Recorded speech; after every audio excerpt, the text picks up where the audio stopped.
बाळाओ, मेल्यानंतर त्यांच्या नावानं लाखोचं दान धर्म केल्यानंतर त्यांना मिळेलच असं नाही, पण जिवंतपणे त्या आई बापाच्या डोळ्यात पाणी न येऊ देणं हे खऱ्या अर्थाने त्यांच्या उपकाराची जाण ठेवणं आहे. कारण की माय बापासारखं ज्ञानोबाराच्या भाषेत मी आपल्याला सांगेल की सकळ तीर्थाची धुरे जे का माता पितरे तया सेवेसी किर शरीरे लोन किजे. म्हणून देवळात गेल्यानंतर देव भेटेले सांगता येत नाही, पंढरपूरची वारी केल्यावर तुम्हाला देव भेटेले सांगता येत नाही, पण आई बापाची सेवा केल्यावर देव भेटणार नाही असं कधीच होणार नाही. म्हणून आजही आपला इतिहास आहे. पुंडलिक कुठं तप करण्याकरता गेला नाही, कुठं तीर्थयात्रा करण्याकरता गेला नाही, कुठं त्यांनी जपतप केलं नाही. म्हणून आपला महाराष्ट्राचा इतिहास आहे. देव जो भेटला तो माय बापाची सेवा करणाऱ्या पुंडलिकाला भेटला. म्हणून लक्षात ठेवा की आपल्या आई वडिलांची सेवा करा, कारण की या जगात त्यांच्या इतकं आपल्यावर निष्काम प्रेम करणार ऐशी कळवळ्याची जाती आणि करी लाभावीन प्रीती. माय बापासारखं आपल्यावर प्रेम कोणी करणार नाही. विठाला विठाला लोक महाराजाच्या भाषा सांगेल की अरे तुम्ही त्यांना घरातून काढून गोठ्यात बांधा. कुत्र्याला जसा तुकडा फेकून मारता तसा तुकडा फेकून द्या, पण कुत्र्यासारखा तुकडा फेकून दिल्यानंतर सुद्धा ज्या मायच्या मुखातून आपल्या अवलादी करता निघेल तो म्हणजे फक्त आशीर्वाद की बाळा तुझं कल्याण होईल. वाईल तुकडे जरी त्या मायबापाला खाण्याकरता दिले तरीही आपल्या मुलाला आशीर्वाद दिल्याशिवाय जे मरत नाही त्याला माय बाप म्हणतात. विठाला विठाला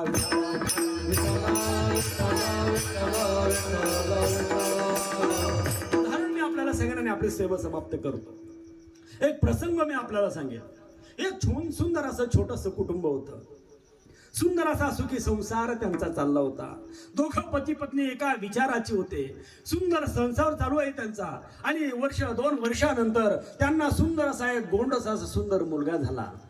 मुलगा झाल्यानंतर लग्न झाल्यानंतर पहिलंच अपत्य मुलगा झाला.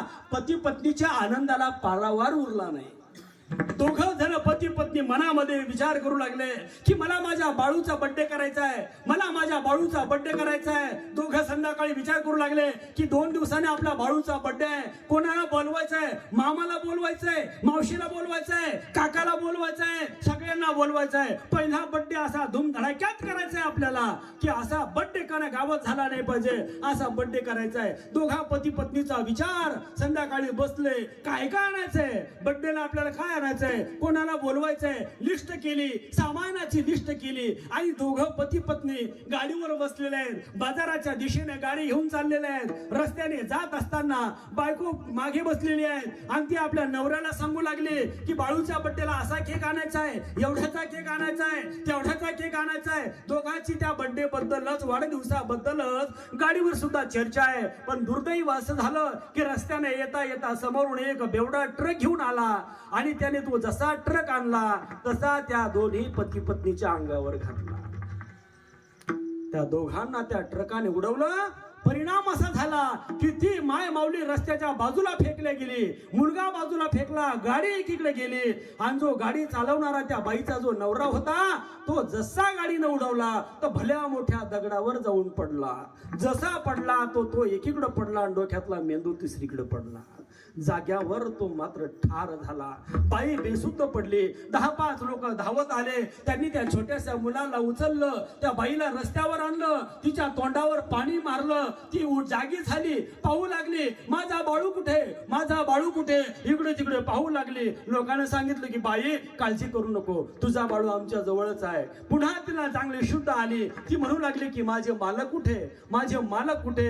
तोपर्यंत मात्र पाहू लागली तर त्या ठिकाणी सगळा रक्ताचा सडा पडलेला होता.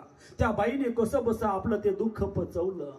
थोडे दिवस निघून गेले आणि त्याच्यानंतर त्या मुलीचे आई वडील म्हणू लागले की बाळ अजून तुझं सगळं उभं आयुष्य पडलं, आपण तुझं पुन्हा एखाद्या योग्य ठिकाणी तुझं लग्न लावून देऊ.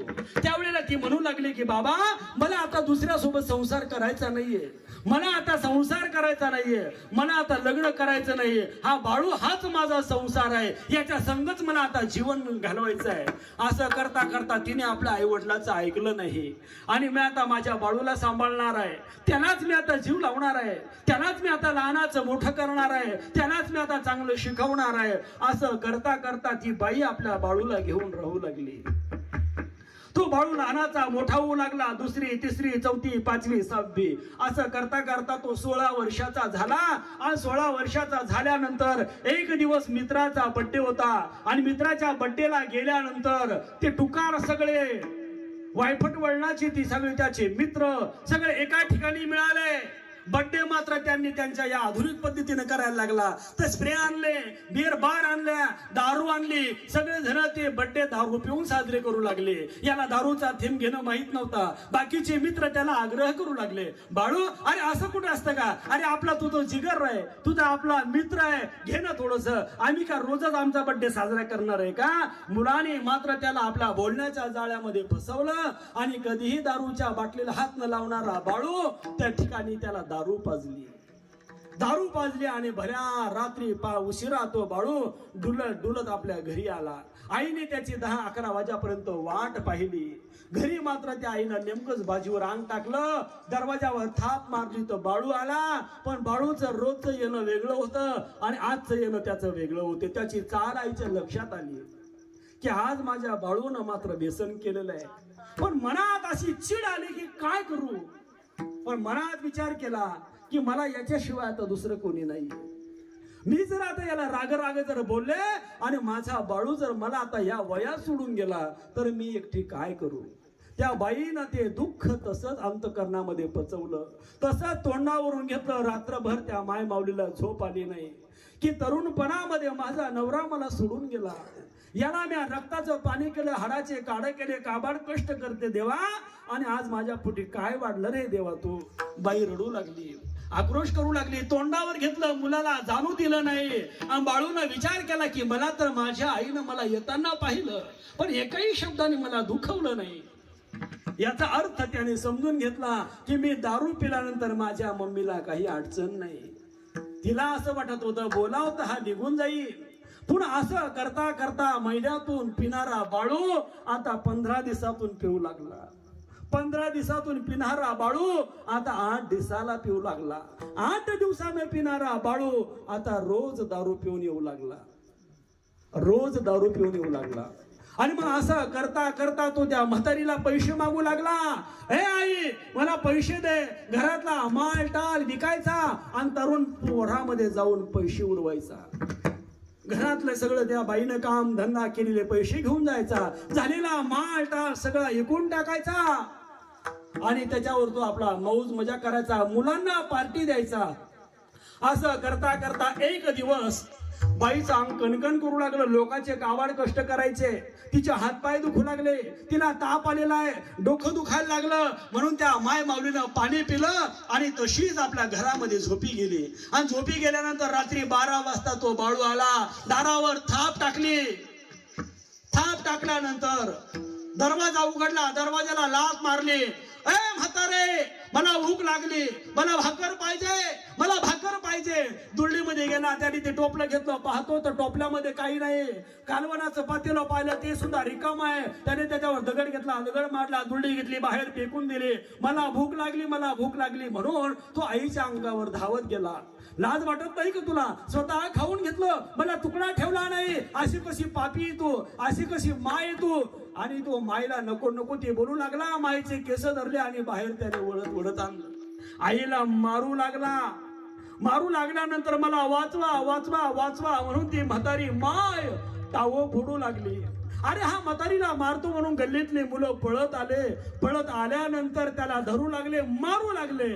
आणि माझ्या बाळूला गल्लीतले लोक मारतात म्हणून त्या मायनं लोकांच्या हाताला झटका दिला आणि त्या बाळूच्या अंगावर जाऊन पडले की अरे मारायचं तर काय, ते मला मारा पण माझ्या बाळूला मारू नका.